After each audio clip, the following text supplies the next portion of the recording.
नमस्कार दोस्तों, मुद्दे की बात में आपका स्वागत है। आगरा में राणा सांगा की जयंती यानी 12 अप्रैल को करणी सेना के सम्मेलन पर पूरे देश की नजर है।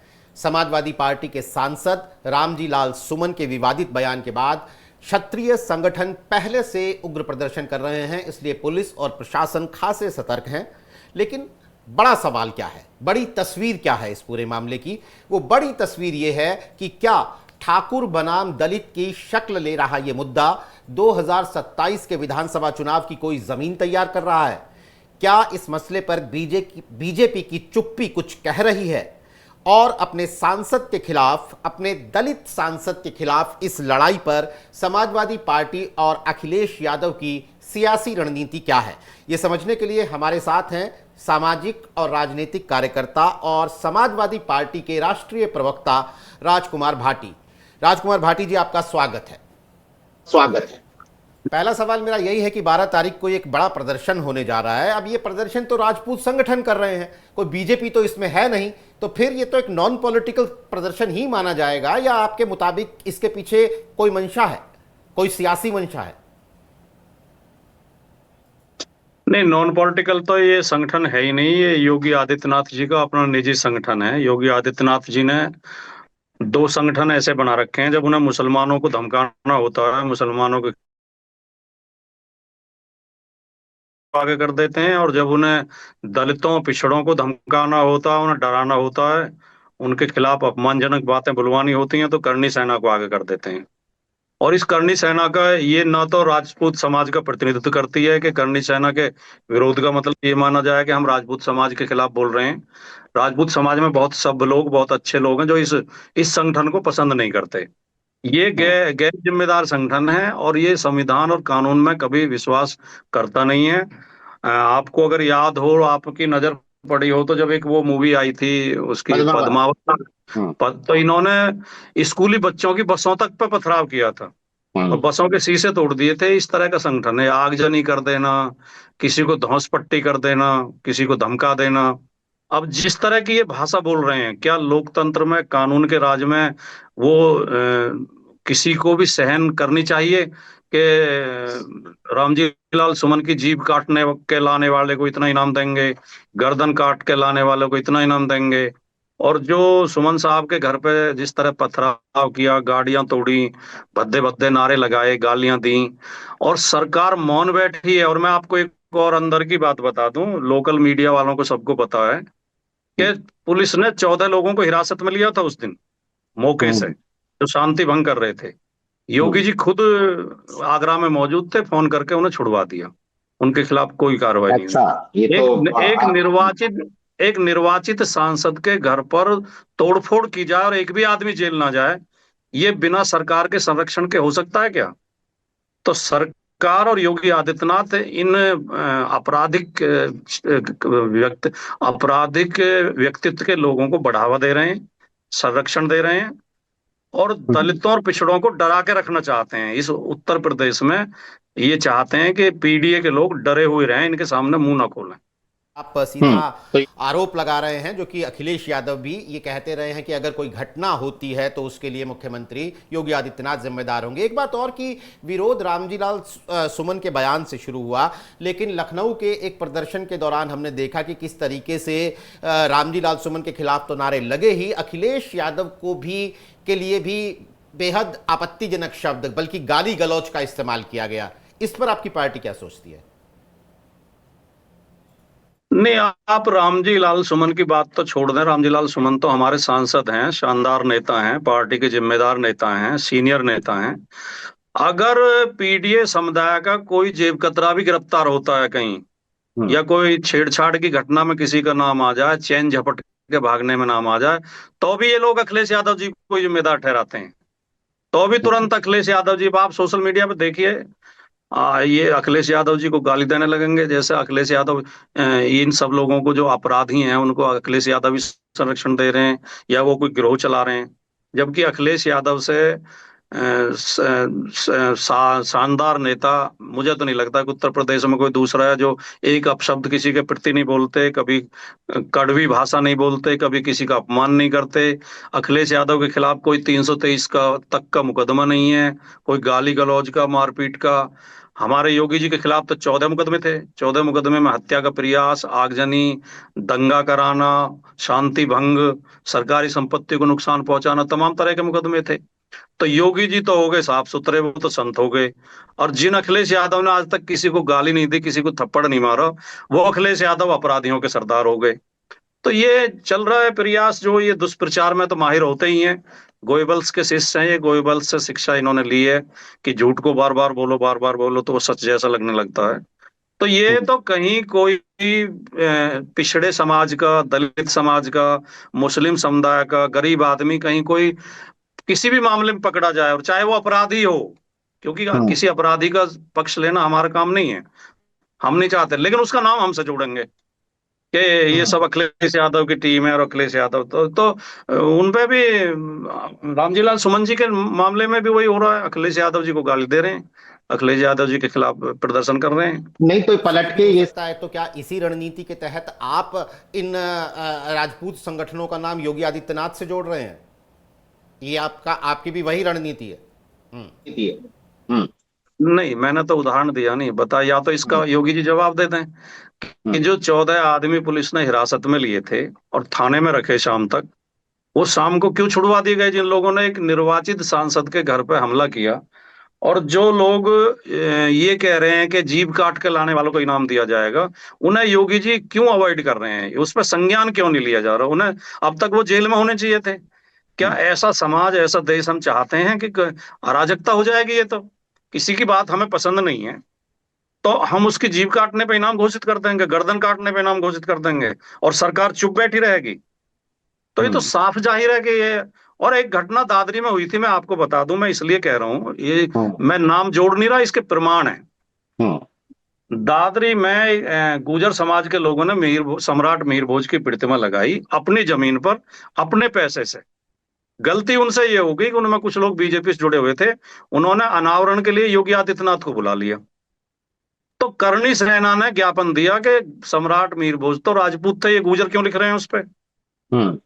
जबकि वो अलग एक विषय है। तमाम प्रमाण इस बात के हैं दस्तावेजों में, इतिहास में, और लिखा भी उन्हें यही जाता है, गुर्जर प्रतिहार सम्राट मीर भोज। और वो गुर्जर प्रतिहार काल ही माना जाता है जिसमें मीर भोज हुए। तो योगी जी जिद पे अड़ गए, बैठ गए, और उसमें नाम मिटवा दिया, गुर्जर शब्द मिटवा दिया। करणी सेना की तो इतनी मानते हैं वो, करणी सेना के कहने पर उन्होंने एक पूरे समुदाय को नाराज कर दिया, गुर्जर समाज का अपमान करके गए दादरी में, और उस गुर्जर शब्द हटवा के उसमें से तब अनावरण किया।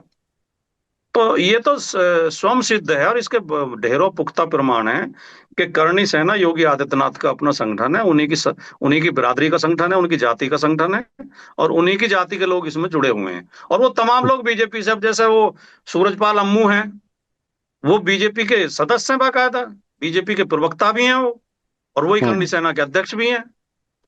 तो ये तो सीधा जी आपका जी कहना है कि इसके ये है इसे। हाँ जी, तथ्य बता रहा हूँ, ये तथ्य है। मेरा आरोप नहीं है, ये तथ्य है। यादव बड़ा दिल दिखाने की बात करते हैं, कई मौकों पर उन्होंने बड़ा दिल दिखाने की बात की है। तो एक पहलू ये भी तो है ना कि रामजी लाल सुमन खेद जताकर, माफी मांगकर बात खत्म क्यों नहीं कर देते? ये बात इस तरह बढ़ती जा रही है, तो क्या आप लोग भी चाहते हैं कि इसे हवा मिलती रहे?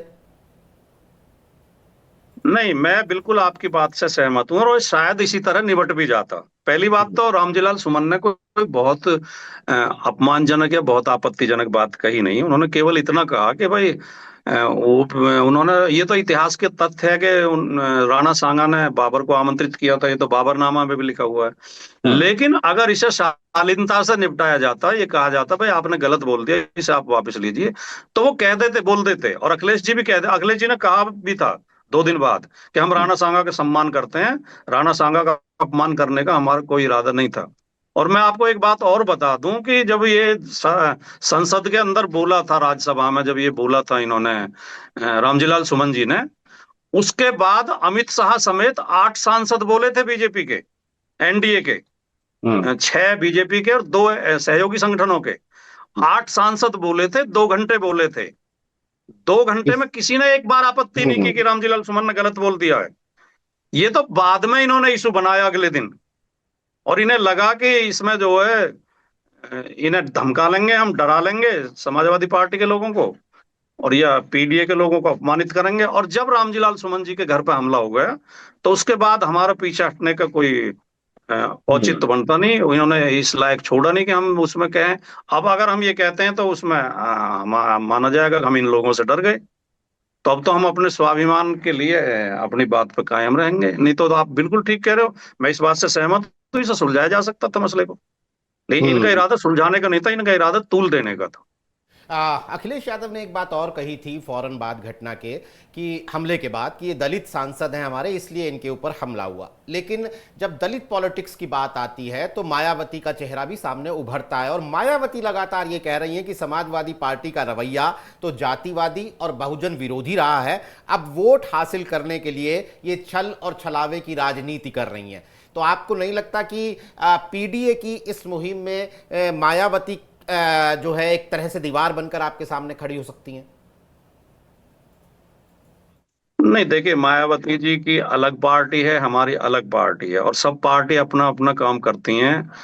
तो अब ये तो अपनी मेहनत के ऊपर, अपनी विचारधारा के ऊपर, अपने कार्यकर्ताओं के समर्पण के ऊपर रहता है कि कौन पार्टी आगे बढ़ती है, कौन पार्टी पिछड़ जाती है।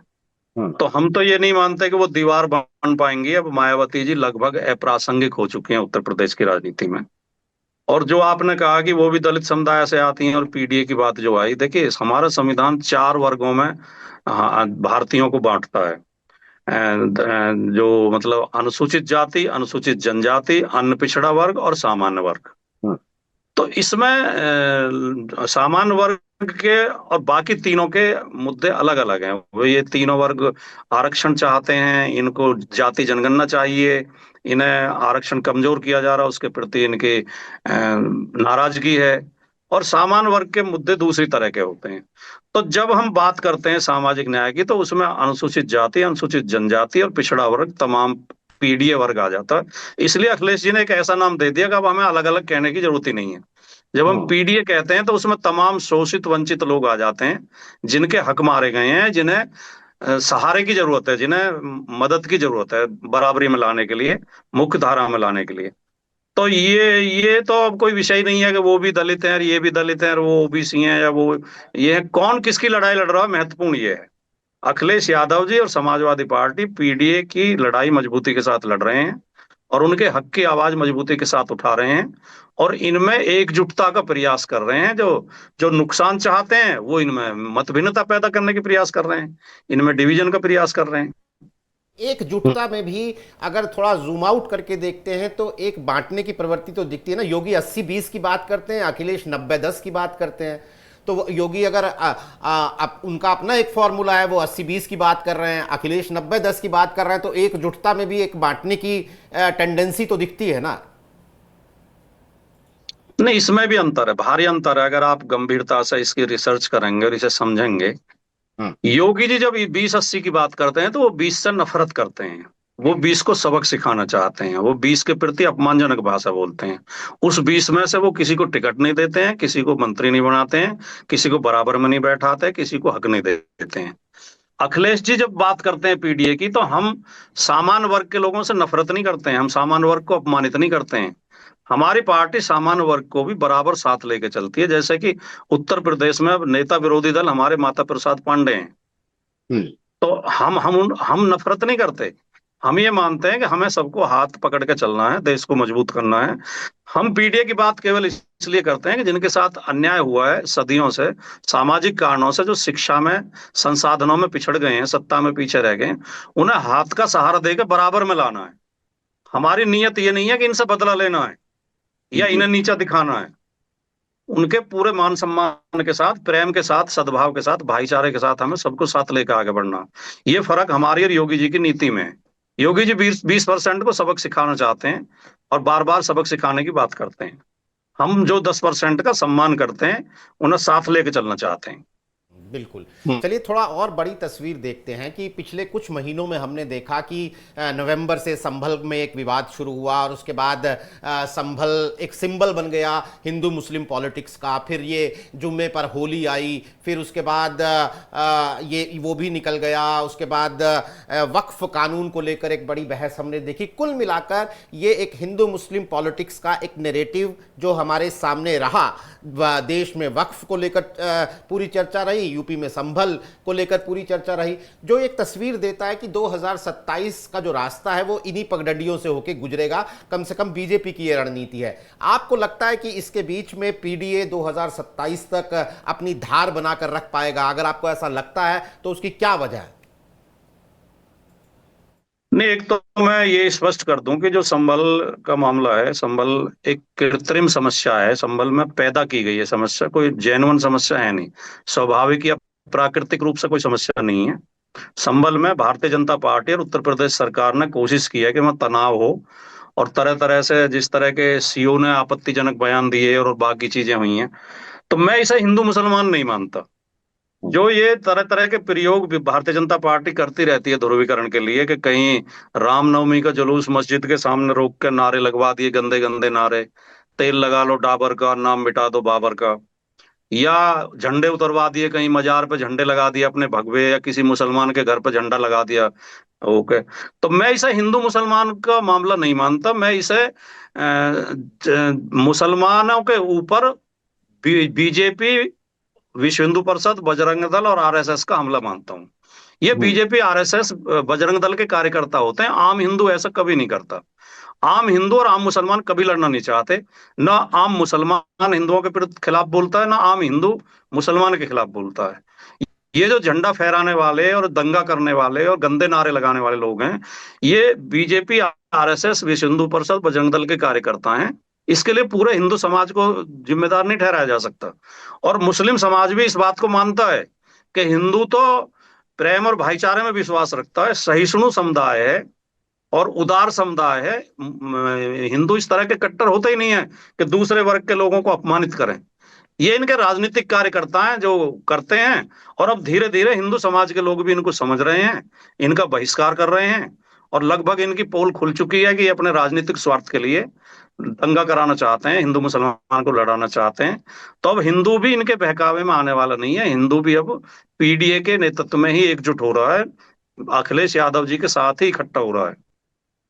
लेकिन भाटी जी, आपका दावा तो हो सकता है, लेकिन बीजेपी ऐसा तो है नहीं कि सिर्फ और सिर्फ जो बात हम कर रहे हैं योगी आदित्यनाथ की या बीजेपी की, उनके साथ भी तो राजभर हैं, निषाद हैं, अनुप्रिया पटेल हैं, जयंत चौधरी हैं। ये सभी नेता अपने अपने इलाकों में उसी पीडीए वर्ग की नुमाइंदगी करते हैं और इनके साथ इनका वोट है कुछ हद तक। तो अखिलेश यादव के पीडीए के किले के सामने ये चौकीदार भी तो खड़े किए हुए हैं बीजेपी ने अपने सहयोगियों की शक्ल में।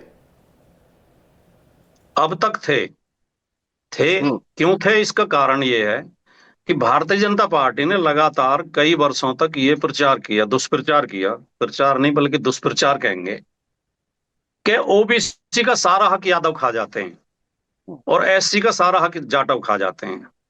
और इस चक्कर में ओबीसी की गैर यादव जातियां, और हम आएंगे सत्ता में तो हम तुम्हें बराबरी देंगे, हम तुम्हें न्याय देंगे, यादवों के हक छीन, यादवों के हाथों से छीन के जो तुम्हारा हक खा रहे हैं वो हम तुम्हें देंगे। तो उस चक्कर में गैर यादव ओबीसी और उधर गैर जाटव एससी बीजेपी के नेतृत्व में इकट्ठे हुए, और 2017 के चुनाव में बहुत भारी संख्या में, और ये आप सबको पता है कि उस समय केशव प्रसाद मौर्य बीजेपी के अध्यक्ष होते थे, और ओबीसी को ये भी कहा गया था कि केशव प्रसाद मौर्य अध्यक्ष बनेंगे। लेकिन बाद में जब ओबीसी ने देखा कि केशव प्रसाद मौर्य को तो कुर्सी भी नहीं मिलती बैठने के लिए, स्टूल पर बैठना पड़ता है, और जितनी भर्तियां हुई, जैसे शिक्षक भर्ती हुई उसमें ओबीसी के हक मारे गए, अभी पुलिस भर्ती हुई है उसमें ओबीसी के हक मारे गए। और ये हमारा आरोप नहीं है, हाईकोर्ट का आदेश है। हाईकोर्ट ने माना, राष्ट्रीय पिछड़ा वर्ग आयोग ने माना कि ओबीसी के साथ बेईमानी हुई है। उन सब बातों को देख के अब ओबीसी अब बीजेपी के साथ नहीं रहेगा, ना ओबीसी रहेगा ना एससी रहेगा। अब सारे लोग इसकी असलियत समझ चुके हैं भारतीय जनता पार्टी की, और अब इन लोगों का बुरा हाल होना है। उसकी एक छोटा सा ट्रेलर 2024 के लोकसभा चुनाव में सबने देखा है, और बाकी 27 में पता चल जाएगा। 27 में बीजेपी 50 से नीचे सिमट जाएगी, 50 सीटों से नीचे। नीचे 50। चलिए, ये नंबर जो है मुझे लगता है कि हाल के दिनों में कोई नंबर दिया गया हो, ये शायद आपने पहली बार दिया है। लेकिन एक बात और है कि अमित शाह ने पिछले दिनों अखिलेश जी बता देता हूँ थोड़ा, जी जी मैं बता जी रहा हूँ जी। इसका कारण है। हम्म, 2012 के चुनाव में भारतीय जनता पार्टी की 47 सीटें आई थी उत्तर प्रदेश में, और भारतीय जनता पार्टी को 15% वोट मिला था, और हम्म, 229 सीटों पे उसकी जमानत जब्त हुई थी। उसके बाद जब इन्होंने भ्रम फैलाया तो भ्रम में इनकी सीटें बढ़ गई, अब वो भ्रम टूट गया है, तो वापस वहीं पहुंचेगी भारतीय जनता पार्टी। मैंने इसलिए 50 कही है। भारतीय जनता हम्म। पार्टी की अपनी जो ताकत है वो केवल 40-50 सीट की है। बाकी धोखे से जीती है इन्होंने। वो धोखा खत्म हो चुका है, वो समुदाय इनका साथ छोड़ चुके हैं जो बहकाए थे, तो ये वापस वहीं 47-45 में पहुंच जाएंगे।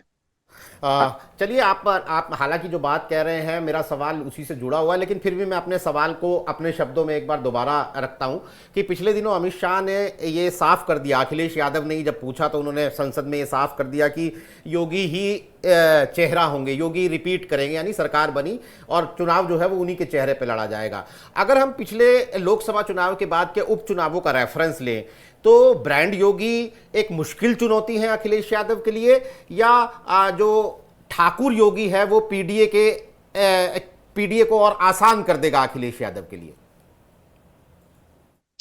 भारतीय जनता पार्टी में एक बहुत मजबूत लॉबी, जिसे केंद्र के बड़े बड़े नेताओं का संरक्षण प्राप्त है, इस प्रयास में है कि योगी जी को हटा दिया जाए।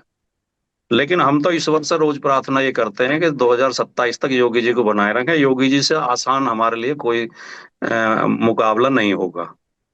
हम तो चाहते हैं योगी जी से ही हमारा मुकाबला हो। योगी जी हमारे लिए बहुत सॉफ्ट मुकाबला है, बहुत आसान मुकाबला है, क्योंकि योगी जी की पोल पट्टी सब खुल चुकी है।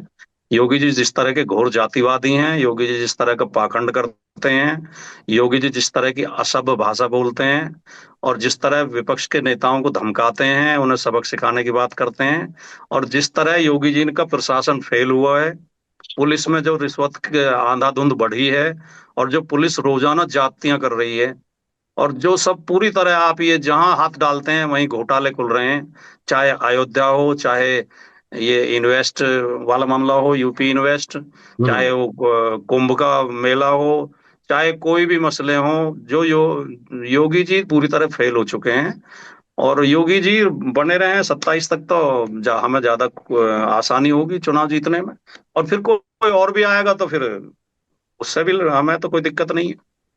एक सवाल और भाटी जी, जो हाल के दिनों की एक चर्चा रही वो भी कि दिल्ली की मुख्यमंत्री ने अखिलेश यादव के लिए एक बहुत ही आपत्तिजनक शब्द का इस्तेमाल किया। आपकी पार्टी का कोई रुख है उस पर?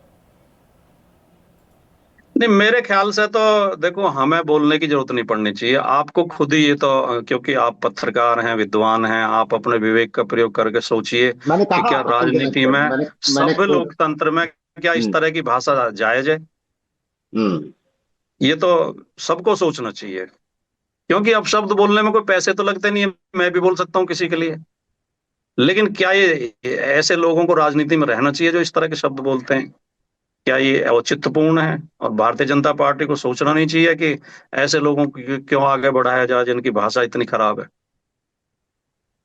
हम्म। तो चलिए भाटी जी, आपने तमाम मसलों पर अपनी राय और अपनी पार्टी की रणनीति हमारे सामने रखी।